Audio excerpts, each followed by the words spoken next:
Sejam bem-vindas ao Mida Podcast, aqui tudo que tocamos transformamos. Eu sou a Carol. E eu sou a Lídia. E hoje nós vamos falar sobre temperança. Mais um assunto que nós vamos quebrar aqui, essa ojeriza que essa sociedade moderna tem de virtudes. E explicar para vocês o quanto que é importante trabalharmos essas virtudes no dia a dia para que a gente tenha autoconhecimento, autodesenvolvimento e alta performance. Em tudo que a gente faz na nossa vida. Carol, quando eu falo para você, esquece tudo que a gente conversa aqui no podcast. Quando eu pergunto pra você o que é virtude, o que é uma pessoa virtuosa, o que vem na sua cabeça? O que você acha que é isso? Na minha cabeça vem que é uma pessoa polida. Aquela pessoa quadrada? Tudo ela faz certinho. E o que mais? Descreve pra mim, quando eu falo assim, aquela pessoa é virtuosa, o que você vê, o que você imagina? O que a sua imaginação traz pra sua cabeça? Uma pessoa família, religiosa, muito certinha com as coisas dela, não desrespeita ninguém, tenta fazer o certo, cuidar da própria vida. Como que ela se veste? Tem um estereótipo, então, pelo que você tá falando. Tem um estereótipo. É uma pessoa que não mostra muito o corpo.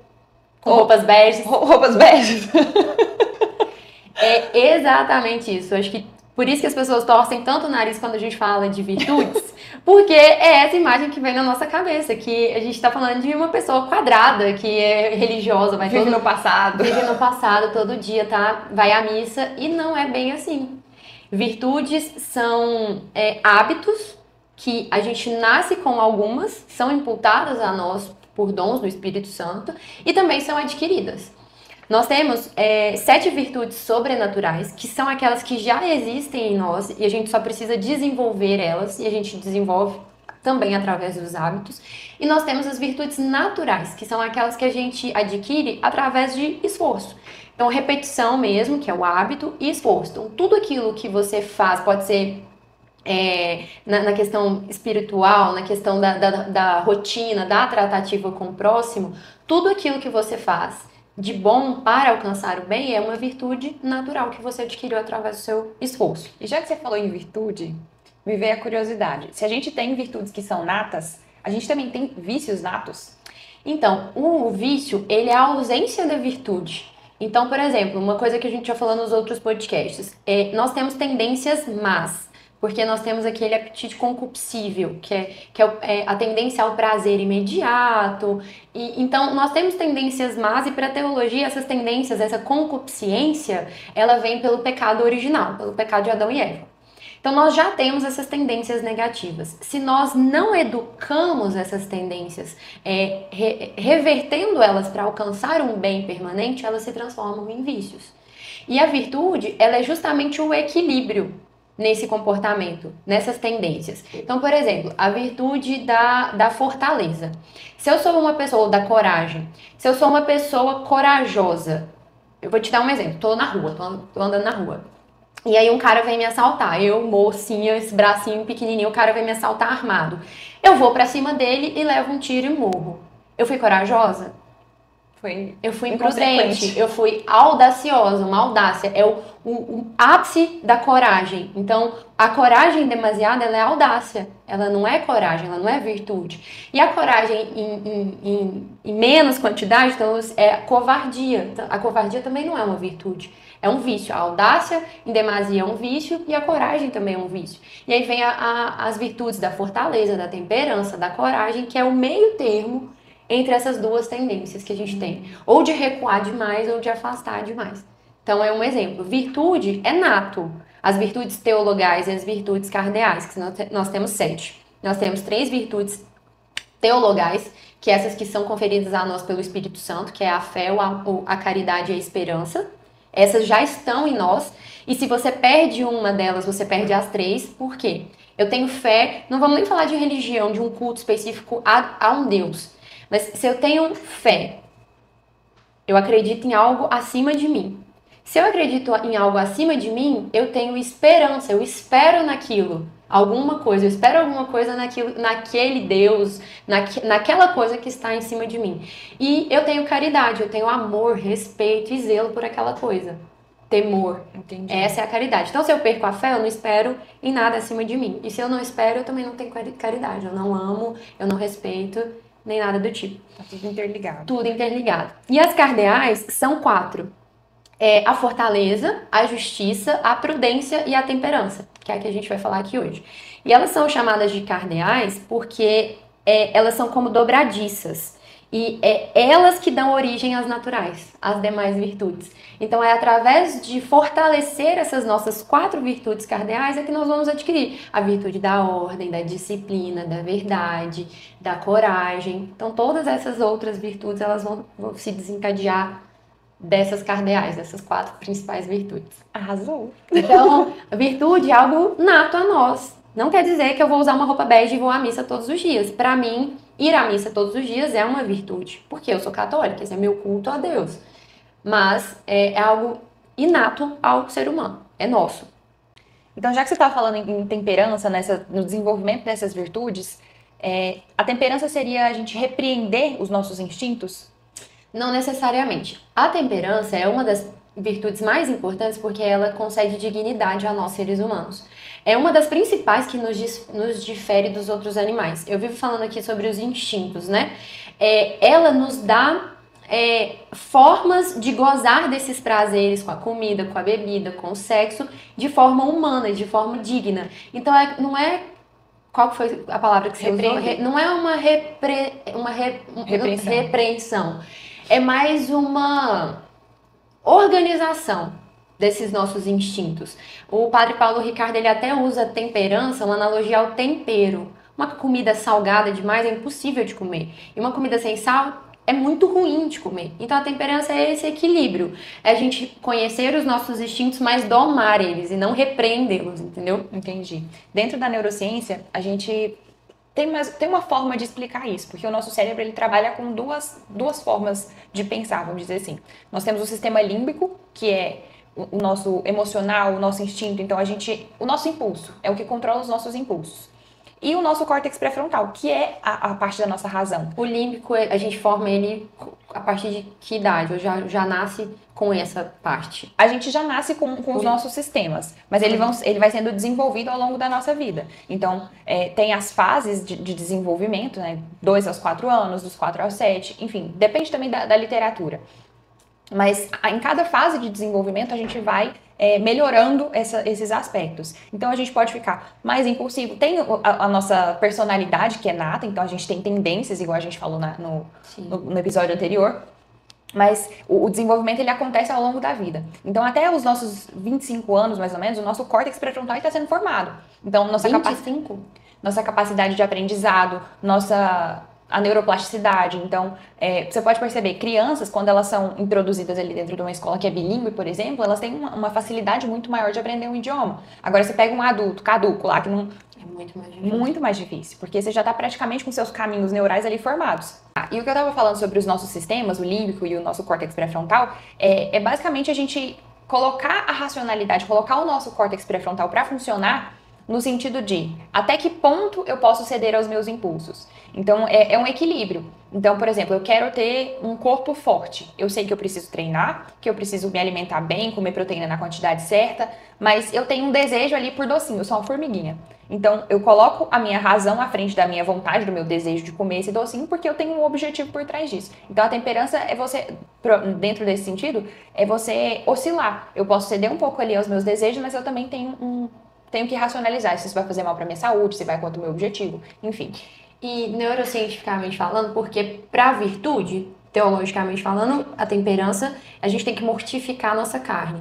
Algumas pessoas trocam a mortificação por educação, tem que educar. Quando eu falo de educar, a carne é educar esse instinto. Eu quero comer demais, que também é um pecado, o pecado da gula, eu vou lá e falo, não posso fazer isso, é errado, é pecado. Na neurociência, essa falta de não conseguir, porque a gente realmente, tem gente que não consegue, não é que não consegue, a gente não gosta de falar essa frase, né? Uhum. Mas tem gente que tem uma dificuldade tremenda de falar, de associar, não, mas eu quero um corpo forte, eu não posso fazer isso. Por que isso acontece? Tem o nosso córtex pré-frontal, ele é como se fosse um músculo, dá pra gente treinar. E a gente treina a partir da repetição. Então, todo hábito que a gente vai construir, a cada vez que a gente repete, a gente constrói e reforça esse caminho no nosso cérebro, mostrando que sim, é possível. Então, por exemplo, a pessoa que tem essa tendência de ceder mais à comida, por exemplo, ela tem como ela mudar esse caminho neural que ela já criou.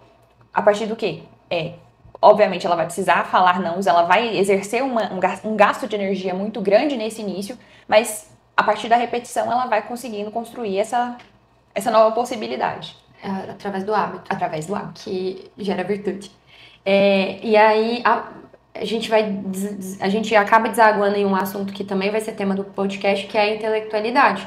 Porque para você ter consciência do hábito que você tem que começar a praticar, adquirir para chegar no seu objetivo, você tem que entender, né? O que você conhecer, o que você quer e o que precisa para você chegar aonde você quer. Sim.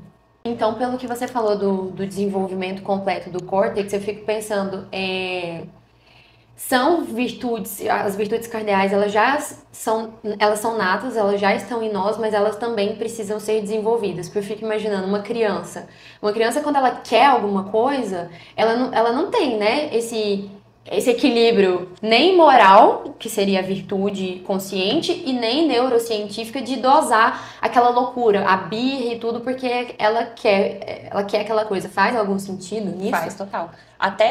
Como eu falei, até os nossos 25 anos a gente tá com esse córtex em desenvolvimento. Então a criança, principalmente, ela não tá com autorregulação emocional desenvolvida também. Ela é movida praticamente pelo sistema límbico, que é o emocional. Que é só sentimento. Só sentimento. Então a criança, ela quer... ela tá suja, ela precisa ser trocada, ela chora. Ela quer mamar, ela chora. Ela quer, enfim, quer comida, tá maiorzinha, chora. Ou então, quer comer alguma coisa que ela não pode comer ainda. Ela chora, ela não entende que ela não pode comer aquilo ali. Então, o desenvolvimento dessa capacidade cognitiva de ser temperada mesmo, vai ser construído conforme a construção social. A maturidade. Ela vai aprendendo a ser gente. Construção social, ou seja, se ela estiver num meio que não ensine ela a desenvolver tanto essa parte do cérebro como esses valores morais, ela vai virar um adulto infantilizado, mimado, intemperante, destemperado e inconsequente. Então faz todo sentido o jovem enfrentar o mundo da forma como enfrenta, né? Porque além dessa consciência moral, ele ainda está passando por esse desenvolvimento cerebral. O sistema límbico move ele, então tudo é muito tentador. Então o jovem tem mais tendência a experimentar coisas novas, aí às vezes cai no álcool, na droga, vício, ou muda completamente o curso e vira uma pessoa obcecada pelo autodesenvolvimento. Hoje em dia a gente vê muita criança sendo instigada pela alta performance. Pelo milionarismo. Pelo milionarismo, exatamente. E aí enfim. É justamente porque ele vai com tudo. Então, quando a gente vê, é muito nítido mesmo. Então, se a gente vê um adulto indo com tudo, ele não é nada além de um adulto infantilizado, né? Com o córtex pré-frontal dele zero desenvolvido e ele vai só no sistema límbico. Comandado pelo sistema límbico, totalmente. A temperança é justamente isso, né? A gente ter noção desse meio termo, dessa harmonia. Por quê? Você falou que quando fica mais velho é mais difícil. Quando é mais novo, é mais fácil, mas é tudo muito. É um avassalador. Não tem meio termo. Então, se os pais, por exemplo, nós seremos mães, né? Nós educaremos uma nova geração. Se a gente não tem consciência disso no nosso dia a dia, até acho que no nosso meio, não vai nem só para filho, mas para amigos, para o meio ali que a gente convive, tentar introduzir isso no ambiente, né? Tentar introduzir nas virtudes a temperança para que a gente não tenha mais uma geração como a nossa de adultos destemperados, descontrolados e infantilizados. Acho que faz todo sentido esse conhecimento para que a gente já aplique isso desde de novinho nas nossas crianças e com toda certeza. Daí para frente. Com toda certeza. E uma das formas da gente trazer isso para o nosso dia a dia, existe uma maneira prática da gente fortalecer esse córtex pré-frontal, saindo dessas palavras muito científicas, é basicamente a gente nutrir os bons hábitos. Então, 3 bons hábitos que eu posso citar aqui são o sono, o cuidado com o sono, porque quem tem um bom sono tem mais facilidade de fazer uma dieta, de fazer exercício físico, de nutrir bons hábitos que têm recompensas de longo prazo. Fazer boas escolhas, né? Ter a consciência de pesar o que é bom, o que é ruim, efetivamente. Exatamente. A alimentação, a gente vai entregar nutriente para o nosso corpo para ele funcionar da melhor maneira possível, como ele deve funcionar. E nutrir essa consciência é importante, porque aí você dorme bem, racionaliza melhor, e você sabe aquilo que você come para te nutrir e aquilo que você come para te dar prazer. Imediato. Então, o sono também me ajuda nesse tipo de escolha. Sim, porque o sono, quando a gente dorme bem, o dormir não é só dormir porque você, tô cansadinho, eu vou dormir. Dentro do nosso sono acontecem vários processos que vão limpar a adenosina que está acumulada no nosso cérebro, que é quando a gente está muito, muito cansado, você está fechando o olho assim, de tão cansado, é que essa substância está acumulada no seu cérebro, que é a adenosina. E aí o sono profundo ele vem para fazer essa limpeza, Por isso que a gente acorda revigorado, ou pelo menos deveria. Por que quando eu tô muito cansada, parece que eu acordo... Porque quando eu tô muito, muito cansada, eu apago, eu não durmo. Entende o que eu quero dizer? Isso acontece com você? Acontece. E eu acordo mais cansada. É porque meu sono não faz esse... É quando eu desmaiei, eu morri e meu sono não faz essa limpeza? Talvez você não entre em todos os ciclos do sono, porque ele tem... cada ciclo tem 3 fases. A gente passa por mais ou menos uns 3 ou 4 ciclos ao longo de uma noite. 8 horas de sono, mais ou menos. 4 ciclos repetindo essas 3 fases. Essas 3 fases. A gente fica oscilando. Então, tem o sono leve, que a gente meio que escuta o que está acontecendo no ambiente, ainda tem um pouquinho de consciência. O sono profundo, que é onde a gente vai descansar realmente o nosso corpo. Que faz a limpeza. Que faz essa limpeza. E o sono REM, que tem uma atividade cerebral muito alta, mas é onde as nossas memórias ficam consolidadas. Então, por exemplo, você estudou. No sono REM é que essa memória vai ficar gravada no seu HD, na sua memória RAM lá. Então, por exemplo, tem umas 3 semanas, tem mais, porque eu tenho 3 semanas que eu tô falando que tem 3 semanas. Tem uns 2 meses que eu sonho com um contrato toda noite, que é com que eu trabalho muito com isso. Então, seria esse sono REM meio que processando essas informações que eu tô trabalhando, adquirindo no dia a dia? Seria isso, será? E você falou do sonho, é exatamente na fase do sono REM que a gente tá sonhando. Faz todo sentido. Sério mesmo, tem mais de mês que toda noite eu sonho com contratos, que é o que eu mexo todo dia o dia inteiro. E eu tô fazendo novos contratos, então eu tô aprendendo novas coisas. Será que seria pra reforçar isso na minha memória? Que legal, eu não fazia ideia. Achava que eu tava sonhando, que eu tava preocupada. E são 3 ciclos. São 3. Alimentação, os ciclos do sono. Sono leve, sono profundo, sono REM. Aí depois desses... Aí vai repetindo. Vai repetindo. A gente passa... Demora mais ou menos cada fase demora um tempo. Eu não vou lembrar exatamente quanto cada um. Minutos. Mas é tipo assim, 1h30, uma fase inteira. Um ciclo inteiro. Das 3. Das 3 fases. Então, 8 horas de sono, a gente passa por 3 ou 4 fases. E quanto que eu preciso, assim, mais ou menos? Pra... No mínimo 7 horas. Daqui vai dar 3 ciclos? 3,5. Normalmente, você pode perceber que você acorda no meio de um sonho.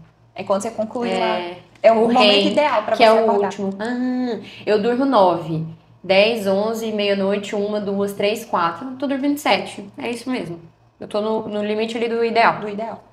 E, assim, não é uma regra muito fechada pra todo mundo. A gente tem necessidades diferentes, né? Tem pessoas que precisam de 9, por exemplo. Danilo fala que ele precisa de 12. Não precisa. Definitivamente. É sono, alimentação e o outro? Rotina. Ter uma rotina. Organização. Nosso cérebro precisa de previsibilidade. Se eu estabeleço ali que eu vou treinar, que eu vou comer, o que eu vou comer em cada refeição, o que eu vou estudar, o que eu vou ler, o que eu vou trabalhar, eu não preciso ficar gastando energia com coisa banal. Então, a roupa que eu escolhi já, sabe? Se a gente tem tudo organizado isso previamente, eu só faço de forma automática. Então, não dou margem pro erro, pro sistema límbico, pra emoção, pro sentimento ir lá e cagar com tudo. Porque assim, eu sou muito metódica e eu sou muito controladora. Então, a gente até vai falar que o autocontrole é uma manifestação da liberdade. Esse é a real manifestação da liberdade. Eu sempre fui assim, desde novinha, de dormir com o meu dia já muito organizado. Hoje, como eu trabalho muito, eu geralmente organizo esse dia às 4 da manhã. Então, eu não durmo com ele organizado, mas às 4 da manhã, que é a hora que eu acordo, eu já decido o que eu vou tomar de café da manhã, qual roupa eu vou usar pra trabalhar e por que eu vou usar aquela roupa, se eu quero me sentir mais mulherão, mais bonitão. Tipo, tudo eu decido e tudo eu coloco um motivo de por que eu tô decidindo. Isso facilita muito a minha vida. E o dia que eu não faço isso é o caos. Meu dia é o caos, eu canso 5 vezes mais e eu termino o dia extremamente frustrada e sem conseguir fazer metade da minha lista de afazeres. Então isso tem a ver com essa ordem. A previsibilidade que você dá pro seu cérebro. Possivelmente eu deixei o negócio límbico, como chama? Sistema límbico mandar mais durante o dia. Sim. Mas essa questão, essa organização desses 3 hábitos, de ter uma rotina, do sono e da alimentação, é mais para você fortalecer o seu córtex pré-frontal, no sentido de ser mais racional. Quanto mais você exercita esses hábitos na sua vida, mais racional você fica. Então, tem menos chance de errar. Não significa que em algum momento você não vai se tornar um robô, porque a gente são muitas variáveis no nosso dia também. Às vezes você tem uma briga com o marido, ou alguém bateu no seu carro no trânsito. Isso vai influenciar também nas próximas decisões que você vai ter. Então, assim, a previsibilidade é mais para até onde eu posso controlar. E Se eu tô com o meu córtex pré-frontal fortalecido, se acontece uma briga, alguma coisa no trânsito, se o seu racional está forte, dificilmente você vai cometer um ato ilícito, matar alguém, agredir, porque você não vai ser movido pela sua emoção, você vai racionalizar antes de agir. Que é justamente onde a virtude mora, e que são os valores morais, por assim dizer, antropológica e teologicamente falando, porque nós somos, assim, todo podcast, eu vou fazer questão de frisar isso, que nós somos animais racionais, e que a única coisa que nos difere dos animais selvagens é justamente essa racionalização. Então, nós somos os únicos animais, os únicos seres vivos que têm esses valores morais. Então, é muito interessante porque fortalecer esse sistema esse córtex pré-frontal é justamente o que me ajuda a desenvolver minhas virtudes. E minhas virtudes é justamente o que faz eu desenvolver esse sistema. Uma coisa retroalimenta a outra, vira um ciclo. E esse sistema córtex pré-frontal, se ele não está muito desenvolvido, eu poderia fazer a analogia que é tipo um interruptor, é capaz de eu desligar ele e viver só pelo límbico? Isso acontece? É possível, assim? É possível. Inclusive, nossa, foi muito bom você tocar nesse assunto. Tem um caso, Phineas, eu não vou me lembrar do sobrenome dele. Ele era um operário de construção, trabalhava com ferro. E aí ele foi, na verdade era mina, não vou lembrar muito bem. Mas ele explodiu o negócio e veio uma barra de ferro e fincou na testa dele, assim. E aí ele perdeu o córtex pré-frontal. E aí o que aconteceu? Ele não tinha essa ponderação do certo e errado. Então, às vezes ele saía pelado na rua, molestava a mulher, assediava a mulher. Porque depois que ele perdeu essa parte, e é possível não ter essa parte do cérebro, ele perdeu essa capacidade de discernir o que é certo e o que é errado. Enfim. Então, nesse caso não é possível recuperar porque foi um acidente físico, né? Hoje a maioria das pessoas não tem o córtex pré-frontal desenvolvido porque vive igual bicho mesmo. Eu posso falar. É uma explicação. É uma explicação, mas não necessariamente. Então, às vezes a pessoa ela só cede pelo desejo mesmo e não tá muito afim de ponderar se aquilo vai ser bom ou ruim pra ela. Vive igual bicho. Que é bicho que não pondera, a gente tem que ponderar. Tanto é que eu sou muito dura comigo. Então, quando eu cedo muito as minhas emoções, eu fico muito frustrada. Muito frustrada. Porque eu fico, gente, como? Você não tem capacidade de negar um doce? Não tem, mas assim, é muito forte. É justamente o que você falou, o dia a dia. São questões específicas que acontecem no nosso dia a dia que faz isso, né? Sim. O outro que eu separei aqui é dopamina e recompensa. Como o cérebro busca prazer imediato e como o hábito da moderação reeduca o circuito dopaminérgico. Entra exatamente nisso que eu falei. Você ter rotina, ter hábitos pré-estabelecidos ali que vão fortalecer essa via mesocortical. Fugiu a palavra. E aí, dentro dos pilares, eu até separei aqui, fortalecer o córtex pré-frontal é um deles, então nutrir esses hábitos para você ter um comportamento mais racional. Vamos reiterar, sono, alimentação e hábitos, rotina, ordem. Reduzir o ruído dopaminérgico, o que é? É reduzir essa hiperestimulação que a gente tem. Então você acorda, abre o Instagram e começa a ver notícia ali que você não escolheu. A coisa simplesmente veio pra você, tipo, enfiaram em você. Que horror. Mas aquele podcast que eu te mandei, ele fala que a gente tá na era do comércio, da atenção. Disputa de atenção. Que todo mundo tá o tempo inteiro disputando a sua atenção. Então, você tá falando desses 3 hábitos para focar, para poder regular desenvolver esse córtex pré-frontal. Nesse podcast, ele dá aquelas 3 dicas práticas de mortificar a carne, porque é um podcast mais voltado pro catolicismo, assim, pro cristianismo. E ele fala sobre acordar cedo, que é imprescindível acordar cedo. Eu tenho uma assistente, ela até brincou comigo ontem, ela falou, nossa, eu não acredito que eu vou falar isso, mas você tá me influenciando tanto que eu acho que eu vou começar a acordar cedo. Eu falei, você acha? Vou te mandar, e ela é muito católica, eu falei, vou te mandar um podcast aqui, 15 minutinhos, podcast, um vídeo, 15 minutinhos você assiste. E ele fala justamente sobre isso que você falou, da rede social, porque não pega no celular não, pra você escolher o que é a primeira coisa, né, que você vai ver. Qual é a intenção que você vai colocar no seu dia? A primeira coisa que você vai consumir no seu dia é alguma coisa que alguém foi lá e jogou pra goela você. abaixo.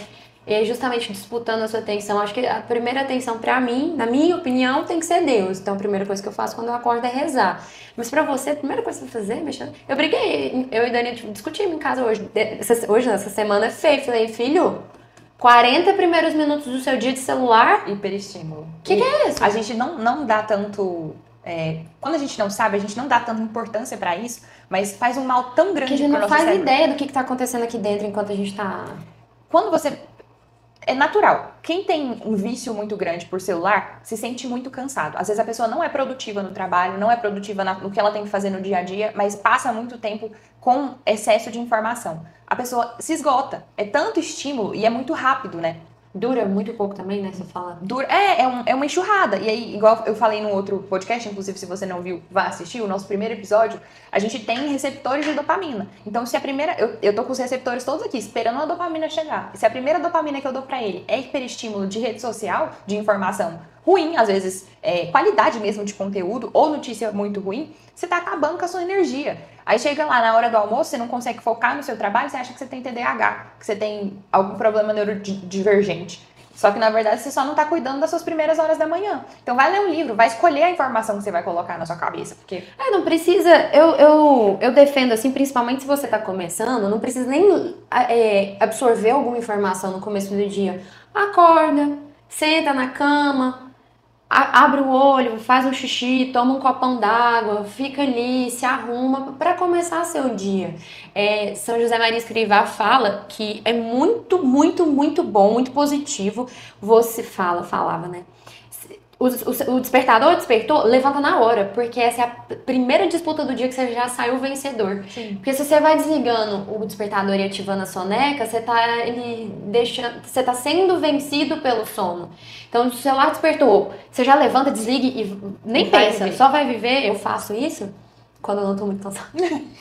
Já é a primeira batalha do dia. E a gente já falou isso uma vez, que quando dá o check, dá a sensação de prazer. Sim. Também. Você já falou sobre isso aqui no podcast. É dopaminérgico também. Também, né? Cumprir uma tarefa, você se sentir que é capaz de cumprir uma tarefa. Gente, autocontrole, domínio. Eu não acordo cedo desde sempre. Eu comecei a acordar cedo em 2020, na pandemia. Que eu tava louca, presa dentro de casa, eu morava sozinha. E aí eu queria construir uma rotina que fosse boa pra mim. Aí eu li aquele hábito... O Milagre da Manhã. O Milagre da Manhã e pensei, não, isso aqui é bom. Mal não deve fazer. E aí eu comecei com a rotina. Aquilo me deixou ansiosa porque eu precisava... Eu colocava tempos estabelecidos. Eu ficava mais preocupada com o tempo de fazer a coisa do que fazer a coisa. Eu comecei exatamente assim. Colocando o tempo do que eu tinha pra fazer. 10 minutos de leitura, 10 minutos de exercício, 10 minutos de... O livro fala isso? Fala. Então é por isso. E aí não tinha como fazer exercício na rua, fazia, sei lá, meditava em casa, fazia... Eu comecei exatamente assim, só que eu comecei em 2018. Meus pais tinham se separado, minha mãe mudou, e eu tava cuidando da casa, do meu pai, do meu irmão e de mim, e trabalhando. Então, e eu já eu comecei a fazer academia lá no Bairro Feliz, estudando ainda no Simetria. No terceiro ano do ensino médio eu comecei a fazer academia. Eu acho que a gente começou a ter contato próximo, foi naquela academia do Muay Thai. Sim, com o André lá. E eu comecei em 2010, eu comecei a fazer academia em 2010, tem noção? E 2018 eu não tinha tempo pra ir pra academia, porque eu chegava no trabalho 8 horas da noite, tinha que arrumar a casa, não dava pra ir. Aí eu vi a Adriana Santana do Big Brother postar o Milagre da Manhã. Eu falei, vou ler esse trem aqui. Baixei no PDF e comecei a praticar. E ele falava de correr, eu fui correr lá no Bairro Feliz, mas é muito perigoso. Que medo. Aí eu parei e comecei a fazer em casa. Só que eu fazia isso, 10 minutos de meditação. Aí eu não meditava, eu ficava assim, meus 10 minutos acabando. Meus 10 minutos acabando. Mas adquiri o hábito ali. Uhum. Aí na pandemia eu tava doida pra treinar, não tinha academia, tudo fechado. E o meu personal falou assim, eu tenho um proibidão que dá pra ir treinar. uma academia que se a gente for 4h30 da manhã dá pra eu treinar. Eu comecei a acordar 4 horas da manhã. E nunca mais parei. E olha que interessante. A gente sempre quando você quer, por exemplo, mudar o hábito de acordar pra acordar mais cedo, colocar uma atividade que vai ser prazerosa, que você queira fazer naquele momento, vai ser perfeito, porque você vai fazer um empilhamento de hábito. Então, eu não consigo acordar cedo porque só acordar, o que eu vou fazer depois que eu acordei? Ter um compromisso, igual, você tinha um compromisso com outra pessoa. Isso aí me trava muito. Porque como é que você vai, não acordei, vai virar pra pessoa e falar, você perdeu seu tempo à toa, eu não valorizo o seu tempo. Isso é horroroso. E é muito bom a gente se conhecer pra saber o que te faz O que te gera mais comprometimento? Quando eu me comprometo com outra pessoa, esquece, eu não vou furar. Eu tenho muito respeito e consideração pelo que eu falo que eu vou fazer para os outros. Então, eu posso estar péssima. Eu vou fazer só porque eu me comprometi com você.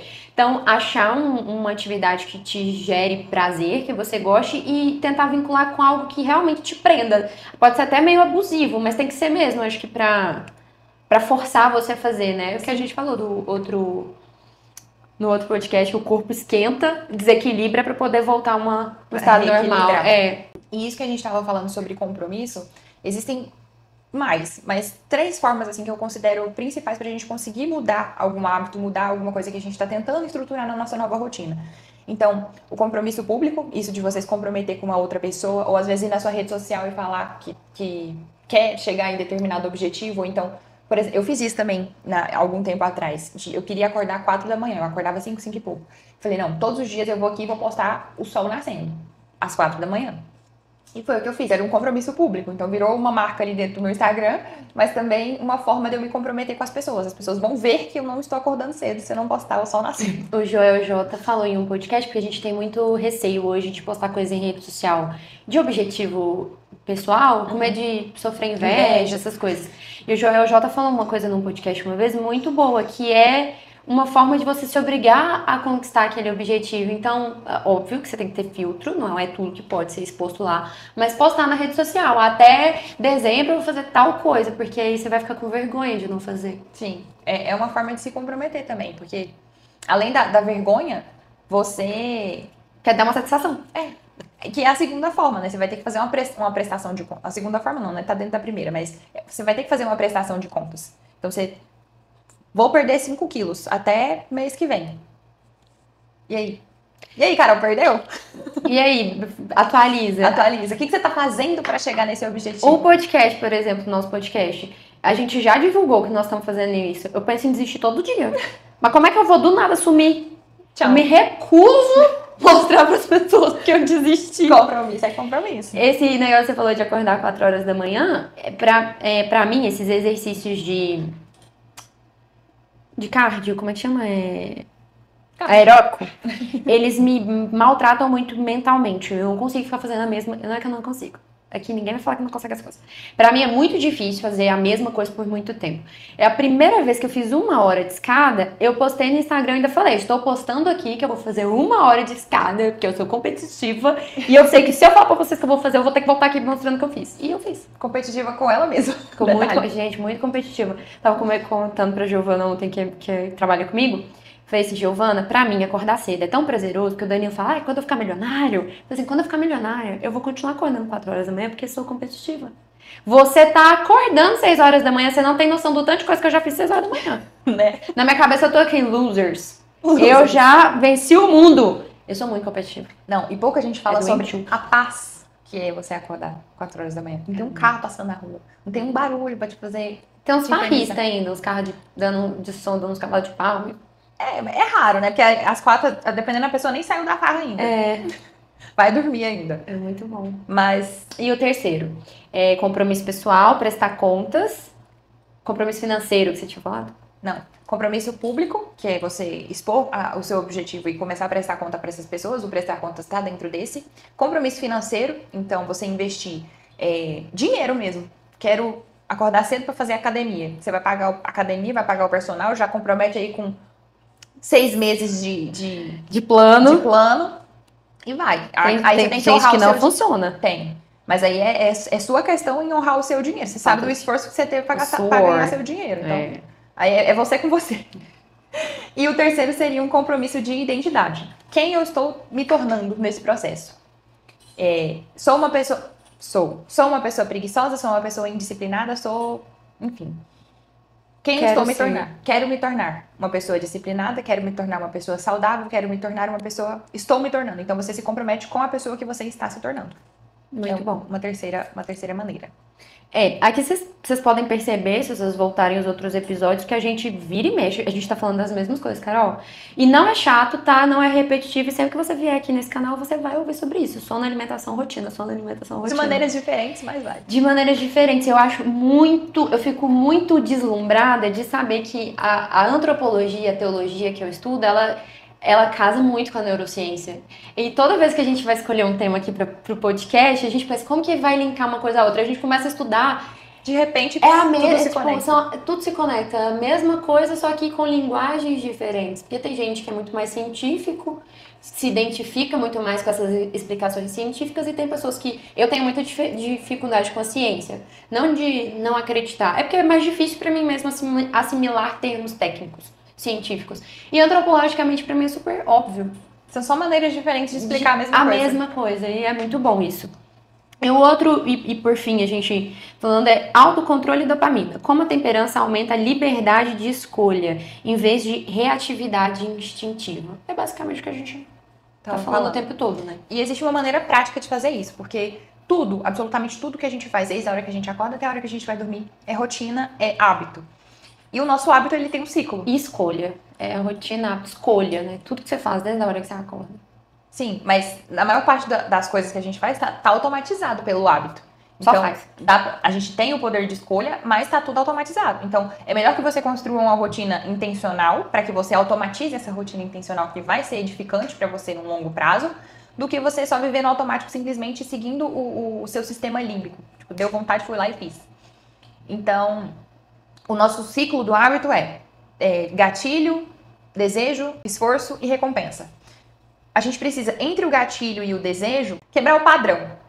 Então, por exemplo, eu almoço e eu quero tomar um café e fumar um cigarro. Eu preciso quebrar esse automático. Então, por exemplo, eu almoço no refeitório da empresa que eu trabalho. Sento no mesmo lugar com a mesma coisa. Exatamente. Você toma um café em determinado lugar. E depois que você toma o café, você sente vontade de fumar o cigarro. Muda o lugar que você toma o café. Ou então, espaça o tempo Muda o horário que você tomou o café. Isso já vai quebrar o padrão no seu cérebro. O seu cérebro já vai dar uma bugada e vai falar, uai, e agora, o que eu faço? Nunca cheguei nessa parte. E agora? Qual que é a próxima etapa? Então, o ideal é você criar uma maneira de quebrar esses padrões. Porque aí você consegue mudar, quebrar esses hábitos ruins. Então, tipo, é um reajuste, né? É um reajuste. Se você fizer um pequeno ajuste aqui, um ajuste ali, você vai quebrando padrões. E é pra absolutamente tudo. Então, por exemplo, a gente estava falando do acordar cedo. Eu quero acordar às 5 da manhã.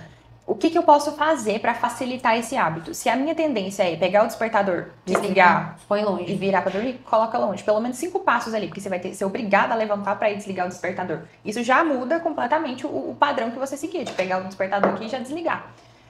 Para facilitar mais ainda, coloca a roupa que você vai usar perto do telefone, que você desliga, pega a roupa e já entra dentro da roupa. Então, até você ir criando o hábito. Até criar o hábito. Quanto mais fácil ficar, menos energia você vai gastar para poder construir esse novo hábito. Então, obviamente, quando você está acostumado a acordar 9 horas da manhã, para você acordar 5, tem um gap muito grande ainda. São 4 horas para você se acostumar. Mas, de qualquer maneira, todas as vezes que você repete, você está mostrando para o seu cérebro que aquilo ali é algo novo que vai ficar na sua rotina. E, mais uma vez, a gente já falou isso aqui outras vezes, fala mais uma vez, é decisão. Escolhi, tenha consciência que demora, né? Vai começar, isso aqui são passos, dicas práticas para você começar a fazer. Você tem que começar e esperar 1 mês, 2 meses, 1 hora vai funcionar. Aquele, a gente usou qual? 66 dias aqui. No mínimo. A gente estava falando sobre, teologicamente falando, as 3 formas de mortificar a carne, que é para poder alcançar, para ser uma pessoa que tem a virtude da temperança. Então, primeiro, acordar cedo. E acordar cedo é muito essencial, assim, é primordial, porque a gente escolhe o que a gente está consumindo, tem calmaria ainda na rua, né? Não tá aquele caos de barulho de trânsito, aquele tanto de coisa. Você tem calma e tempo, porque geralmente aqui no Brasil o horário comercial começa às 8, então você tem 4 horas até você chegar na empresa e trabalhar para você organizar o seu dia. Então, fazer as coisas de forma calma e intencional. Outra coisa sobre acordar cedo, fazer as coisas com calma. Se a gente já acorda com aquela energia de aceleração, de ai meu Deus, eu preciso entrar na roupa rápido, engolir o café da manhã, às vezes nem toma o café da manhã, você já tá colocando caos no seu dia. Intencionalmente você tá colocando caos. E você fala muito, escolha suas batalhas. Um exemplo, esse fim de semana a gente estava conversando com um amigo nosso, que mora em Brasília. Eu e o Danilo, a gente tem opções de malhar em várias academias, porque a gente gosta muito de malhar e a gente queria malhar numa academia boa, mas perto da nossa casa não tem. E eu escolhi malhar numa academia ruim para eu ter a possibilidade de tomar café na minha casa. Porque, ok, eu posso malhar na esquina do meu trabalho, mas se eu acordo às 4 horas da manhã e eu tenho eu tenho 30 minutos para tomar meu café da manhã com calma, pra quê? Essa loucura. Então, eu abdico do luxo de malhar na academia maravilhosa, mas eu malho uma que me atende para eu poder fazer as minhas coisas com calma. E valorizando seu tempo, né? Porque tudo bem, você acorda 4 da manhã, você poderia se deslocar com tranquilidade para algum lugar longe para poder fazer e voltar. Só que esse tempo de deslocamento também é um tempo que você poderia estar fazendo uma leitura, uma coisa mais interessante para você. E isso é o que se enquadra na minha rotina. Eu e o Danilo, a gente trabalha muito até mais tarde, então a gente escolhe ter esse tempo de qualidade pela manhã juntos, que aí a gente tem o dia inteiro para desgramar o trabalho e no dia seguinte começa tudo de novo. Descansado. Escolher as suas batalhas. Então, escolhas conscientes, né? Porque às vezes a gente quer só seguir tendências, fulana de tal fase eu vou fazer também. Não, sua vida é completamente diferente, sua rotina é completamente diferente, sua condição financeira é completamente diferente. Isso de repetir o que os outros fazem, principalmente rede social, a gente vê uma pessoa de sucesso que a gente admira muito, tenta repetir o que ela faz na rotina dela, achando que é causa-consequência. Então, se ela faz isso, ela tem sucesso por causa disso, mas não necessariamente. Existem muitas outras variáveis que vão influenciar no sucesso dessa pessoa. E aí, só o que ela tá mostrando aqui pode te deixar ansiosa, pode te colocar num lugar de comparação que não vai ser saudável. Porque você não consegue fazer. Mas o nosso aqui vocês conseguem fazer. É simples. O nosso é bem simples. Eu malho na esquina da minha casa. Não é fácil. Não é fácil. Mas é simples. Mas é simples, é arroz com feijão. Acordar cedo, muito importante. Ok, tem gente que trabalha à noite, a gente já falou sobre isso, é se adequar à sua rotina, mas quem puder acordar cedo, priorize. Nossa, pra mim é muito difícil. Lógico, você dorme meia-noite, 1h da manhã. Você vai acordar cedo, vai sofrer, vai penar em um mês, mas depois você não vai conseguir mais dormir meia-noite e tá tudo certo, você vai achar. Outra sugestão que ele deu, que eu acho que isso aqui é um território bom pra gente conversar, é o jejum. E eu tô falando com uma futura nutricionista que não concorda com o jejum de jeito nenhum. Só que você não concorda com o jejum, você falou na questão de dieta para emagrecimento. O jejum que ele propõe é para mortificar a carne mesmo, para não cometer gula. E detalhe, para quem não sabe, o pecado da gula não é só comer muito, é não comer também. É qualquer extremo envolvendo a comida. Então, se você é anoréxico e come só um pouquinho, você tá cometendo o pecado da gula. Não sabia. A gente acha que gula é só comer demais. Não, é um desequilíbrio no alimentar. O alimento, ele foi feito para nos nutrir. Se você não come pela nutrição, você é guloso. Esse é o pecado da gula. Então, ele fala sobre o jejum, obviamente não em termos nutricionais, para que a gente tenha esse autocontrole. Eu sinto muita vontade de comer, segura, aguenta mais um pouco. Até onde que eu consigo aguentar? Eu consigo aguentar 14 horas, 16 horas, mas é um jejum intencional. Então, se sentiu muita fome, não vai lá no instinto e come não, calma, segura. Almoça, você já sabe o que você vai almoçar, o que você precisa. Previsibilidade. Assim, eu não sou totalmente contra o jejum, eu sou contra o jejum no generalizar. Então, a pessoa que chega lá na internet e fala assim, jejum é o que faz emagrecer. Aí, muita gente que não tem o cognitivo intelectual desenvolvido, não tem pensamento crítico, a gente, inclusive, vai falar sobre isso. Pra nós chama cogitativo, mas a gente vai entrar lá.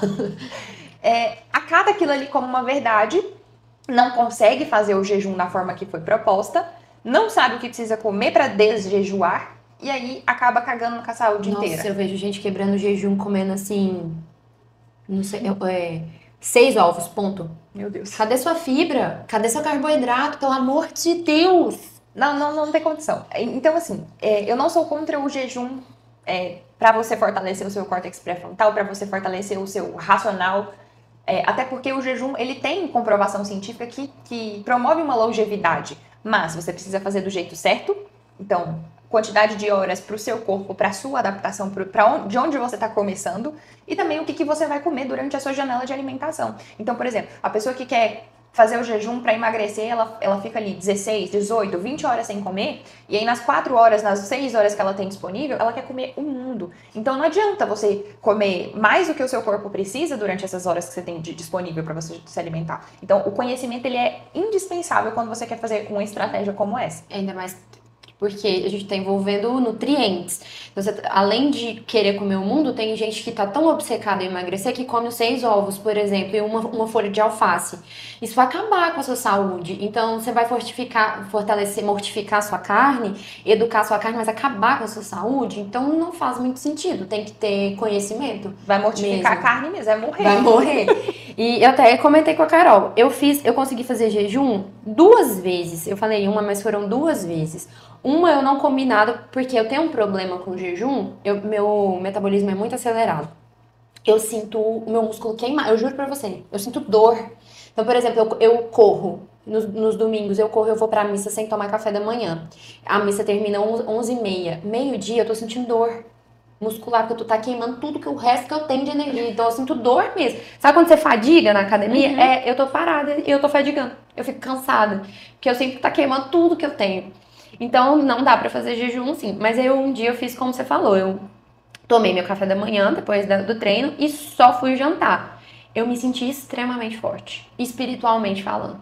Toda hora eu olhava pra comida, porque eu presto serviço em uma empresa que tem muito belisquete lá. Toda hora eu olhava, eu ia pegar, eu falava, não vou pegar, não preciso comer agora. Nossa, aí você foi realmente muito forte, porque você fazer o jejum já é difícil por si só. Agora, quando você tem uma tentação ali pra ficar te atentando, Sim. Uma tentação pra ficar te atentando. Inclusive, tem 2 pontos da virtude que são muito discutidos para quem estuda as virtudes. O primeiro tem algumas teorias, tem algumas linhas de pensamento que defende que você tem que tirar essas tentações, esses obstáculos da sua frente. Que a gente deu até o exemplo que você falou do docinho no carro. Uhum. Como você chama isso na Pode- neurociência? gatilho. Os gatilhos, de tirar esses gatilhos da sua visão. A outra linha é que, assim, para você desenvolver virtude, você tem que passar por aquilo. Você tem que ultrapassar aquele... Tá aqui, eu não preciso de você e minha vida Isso. segue. Então, eu tava falando com o Danilo, uma das virtudes que ontem eu passei por uma situação de trabalho muito difícil mesmo, de invasão do meu espaço, enfim. E eu fico pensando, uma das principais virtudes que eu preciso desenvolver é paciência. Eu sou muito estourada internamente, eu não brigo, mas eu fico tipo... E aí eu fiquei pensando, Deus tira esse tipo de gente do meu caminho, mas não dá. Eu não vou desenvolver a virtude da paciência se eu não conviver com essas pessoas. Verdade. Então- É igual a história de Jó, né? Sim. Queria paciência, então você vai... Você tem que ir desenvolvendo a paciência e passando por situações que te gerem a paciência. Então você olha uma pessoa sonsa e você fala, ai, paciência. Paciência. Se você não vê a pessoa sonsa, você não vai ficar impaciente. Não vai te instigar, né? Não. A desenvolver. Então, foi acho que por isso que eu me senti tão forte. O resultado foi muito bom, mas depois eu nunca mais consegui fazer. Você deu um check no... Eu sou capaz de fazer isso. Eu sou capaz de falar não pra essa comida que tá me Eu olhando. tenho autocontrole. E foi muito prazeroso. Muito Mas- prazeroso. Eu tenho certeza que mentalmente foi muito, muito prazeroso entender que você é capaz de dizer não quando você quer, mas fisiologicamente também existem explicações para você ter essa sensação de se sentir mais forte. Por exemplo, quando a gente come um carboidrato, a tendência é que a gente fique mais letárgico. Não só o carboidrato. Quando a gente enche a barriga. É por isso que dá sono depois que a gente come. Então, o nosso sistema, ele quer o quê? Ficar em prol de fazer a digestão daquela comida. Então, o seu pensamento cognitivo, ele vai ser desacelerado. Pra digerir aquilo ali. Encher a barriga no almoço e tenta escrever um contrato depois, Não gente. vai. Eu almoço, tipo, 1h da tarde, eu vou começar a pegar no ritmo 3h30. Se eu tomar café. Depois que digeriu. Muito legal, não tinha pensado. Isso e essa questão de adiar a gratificação, teria alguma ligação? Porque, por exemplo, eu segurei o dia inteiro pra comer. Quando eu vou comer, obviamente eu sinto prazer, né? Se eu comer direitinho, sinto saciedade. Então eu meio que adiei essa gratificação que a comida me dá. Poderia ter alguma relação também com essa minha sensação de uau. Você negou a dopamina pro seu cérebro e depois você entregou pra ela. Só que aí entra uma questão muito importante. Como você entregou essa dopamina pra ela? Porque fazer a alimentação da forma correta é, assim, de extrema importância. Não só pro seu organismo funcionar bem, mas também pro seu cognitivo. Que tipo de estímulo que eu tô entregando? Então eu vou quebrar meu jejum comendo um bolo de chocolate carregado de brigadeiro? Não. Vai ser uma bomba de dopamina e vai fazer muito mal pro seu corpo. Quando você come uma comida nutritiva, lá com sua proteína, carboidrato, com fibra, completa, Você vai sentir prazer porque você tá colocando comida, nutrindo o seu corpo, mas também vai estar nutrindo no sentido de ele vai funcionar da melhor maneira possível, inclusive cognitivamente. E nesse dia, por isso, olha a importância do conhecimento. Depois que eu comecei a me preocupar com a alimentação, eu nem estudo sobre nutrição. Não acompanho, mas assim, acho que é algo que também acaba sendo um pouco instintivo, o ato de se nutrir com consciência, né? Eu não consigo mais, quando eu vou no restaurante e eu self-service, eu não consigo mais encher meu prato de besteira, não é nem por questão de consciência de achar que eu vou ficar gorda, essas coisas. Não, é que tipo assim, eu ponho comida, eu fico, cadê minha proteína? Tá errado, tá faltando. Ou senão, cadê a fibra aqui? Não tem nada aqui. Então, tipo, depois que eu descobri que o meu corpo precisa exatamente de tais nutrientes para se nutrir, a minha alimentação nunca mais foi a mesma. Porque eu me sinto... Eu sinto assim, tá errado, tá faltando alguma coisa aqui no meu prato. É muito louco isso, do conhecer, porque o que me despertou o interesse em fazer nutrição hoje foi exatamente a curiosidade de o que eu preciso para emagrecer, que a minha premissa principal foi o emagrecimento. Então eu comecei a pesquisar como que eu tenho que me alimentar para poder emagrecer e emagrecer de uma maneira saudável. O que eu tenho que comer. O que eu tenho que comer. E não o que eu tenho que deixar de comer. Exato, é esse o ponto. Quando você quer emagrecer ou quer mudar o seu corpo, você tem que prestar atenção no que você tem que comer e não no que você tem que parar de comer. A tendência é o quê? A pessoa querer gula, parar de comer. Eu preciso fechar a boca e fazer exercício. Não é bem assim que funciona. Então, a curiosidade de o que eu tenho que comer para conseguir emagrecer, porque eu preciso comer. Porque se eu não comer, eu vou definhar, eu vou perder músculo, não é o que eu quero. Vou adoecer, a imunidade fica terrível. Então, eu comecei a pesquisar. Preciso de proteína, preciso de mais proteína para esse objetivo, preciso de carboidrato. Que tipo de carboidrato? Principalmente carboidratos que são mais naturais, o arroz, a batata, a mandioca, enfim. O arroz é um inimigo, né? Eu quero emagrecer, vou cortar o arroz. Corta o arroz. Eu quero que você me puxe na sua cabeça, uma pessoa ficou obesa comendo arroz. Só arroz. Não, quem que comendo arroz, feijão até morrer, ficou obeso? De comer arroz, feijão, não tem. Banana, gente, tanto que banana é bom, o povo jogando a banana fora, porque querendo cortar a banana da alimentação. Sério? Eu não tô sabendo disso. Gente, mas é a fruta mais democrática do mundo inteiro é a banana. Sim. Não é possível. E o povo tava falando mal da coitada da banana. Falando mal de fruta, né? Falando que fruta dá... Eu não vou nem falar, não vou repetir essas inverdades, porque... Não vai disseminar isso. Mas, enfim. E você ter conhecimento, buscar o conhecimento, depois que você vê, você não consegue desver. Então, a alimentação, por exemplo, eu preciso disso aqui pra me nutrir, então é isso aqui que eu vou comer. Igual você vai no restaurante, não consegue colocar só besteira no prato. Às vezes tem ali uma batata frita. Mas não tem como não ter ali a proteína, por exemplo. Tem o supérfluo, mas o essencial também. Tem que ter. Então, eu adoro macarrão, adoro mesmo. E se deixar, eu como só o macarrão. Mas depois que eu aprendi, que eu tive conhecimento, parece que quando não tem proteína no meu prato, tá errado. Tá. Então, mas é automático, é o que você falou, automatiza mesmo, né?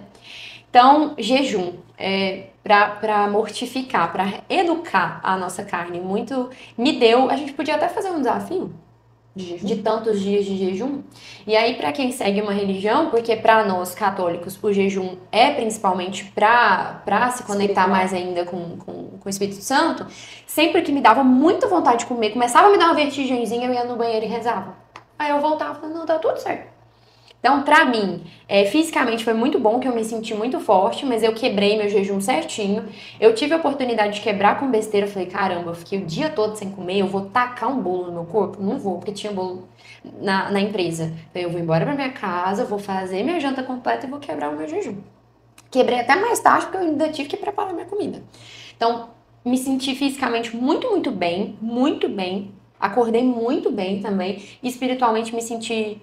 E pessoalmente me senti muito forte. Foi muito bom saber que eu dou conta de não ceder à vontade de comer toda hora. Falar o não, né? Falar o não pra mim mesmo. Então, acordar cedo, jejuar e reduzir os estímulos dopaminérgicos. Usar as telas com mais intencionalidade. Começar o dia com mais intencionalidade, sem hiperestimular essa dopamina barata que a gente consome. A gente pode falar até da capacidade de raciocinar sozinho, né? Porque parece que quando a gente tá com o celular, a gente vai fazendo o que tá aparecendo. Eu tenho essa sensação. Tipo, eu vejo uma coisa no celular, eu lembro, não, eu tenho que fazer. Aí parece que não é eu, parece que não sou eu que estou tocando a minha vida ali. Volta na questão da rotina e da previsibilidade. Quando você tem ali ordenado o que você precisa fazer no seu dia, dificilmente você vai ser levado pelos seus instintos. E, obviamente, se você também tiver com essa consciência de não ficar sendo hiperestimulado o tempo todo, com comida, com rede social, porque por mais que você organize ali sua lista de tarefas, se você fica cedendo o tempo todo para esses hiperestímulos, você não vai conseguir focar no que você precisa fazer. Lembrei, ele falou do tomar banho gelado. Ah, ele falou sobre isso. E eu já teve uma época que eu fazia e eu parei. Aí essa semana eu voltei a fazer de novo. Nessa época é prazeroso tomar banho gelado. Não é não. Porque eu tomo banho pra tacar o tanto que for, eu tomo banho na água pelando, de descascar minha pele. É muito difícil tomar banho. Eu gosto de água fria. Entrar numa banheira de gelo pra mim é bom. Nunca entrei. É gostoso. Não, gostoso, too much. Não, é gostoso depois. Na hora dói. Que gelo, né? Mas você consegue ficar quanto tempo lá 8 minutos. Mas assim... Paradinha? Paradinha não, paradinha sim. Mas depende da temperatura da água. Porque se estiver muito, muito gelada, não pode ficar tanto tempo. Daí você fica 1 minuto. Quanto mais próximo de 0, menos tempo você pode ficar. Então a água que eu entrei tava 8 graus, eu fiquei 8 minutos. 8 graus.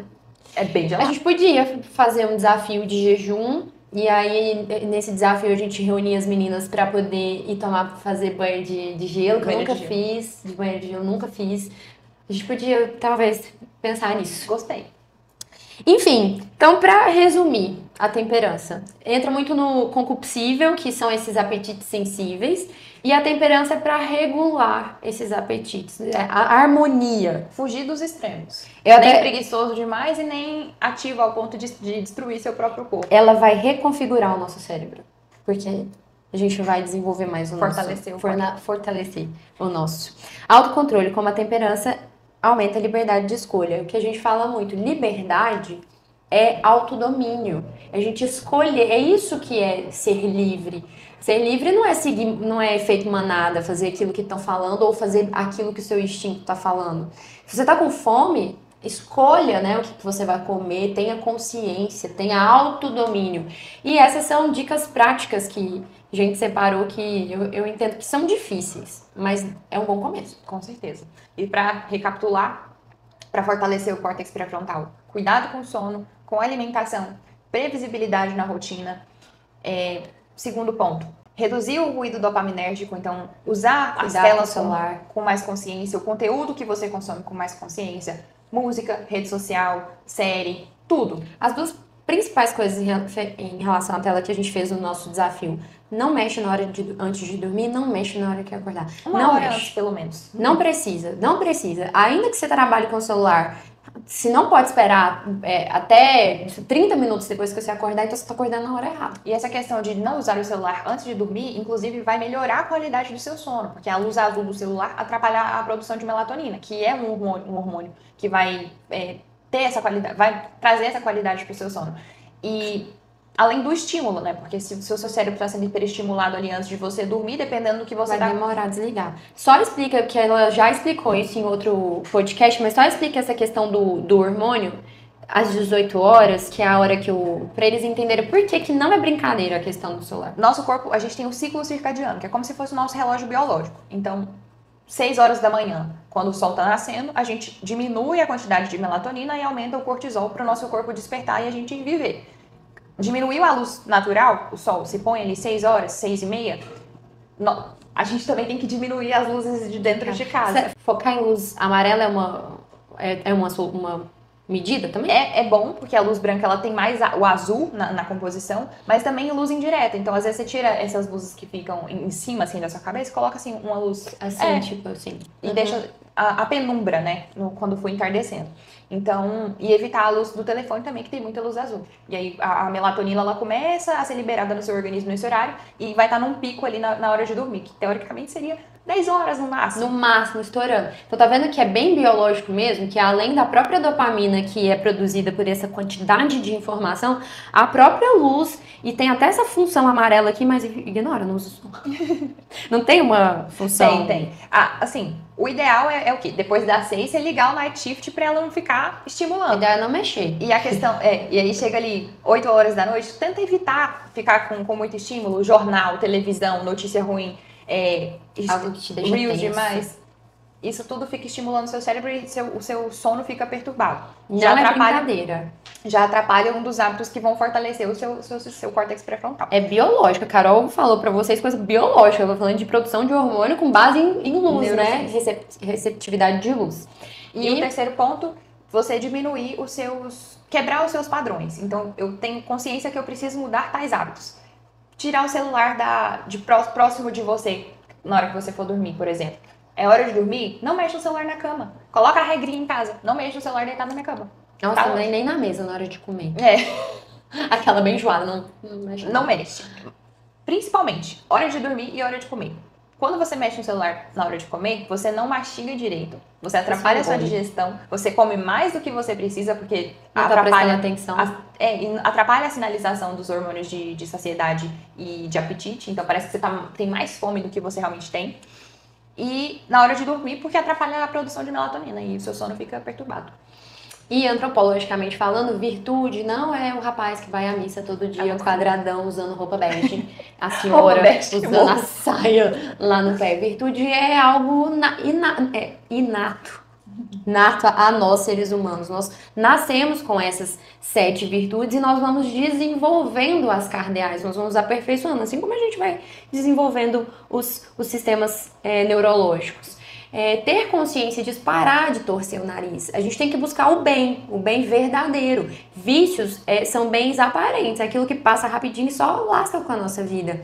Então é bom, é positivo, é humano, é necessariamente humano ser uma pessoa virtuosa. E como vocês viram, neurocientificamente falando, é justamente a virtude que a gente precisa no dia a dia. Para fortalecer nossos...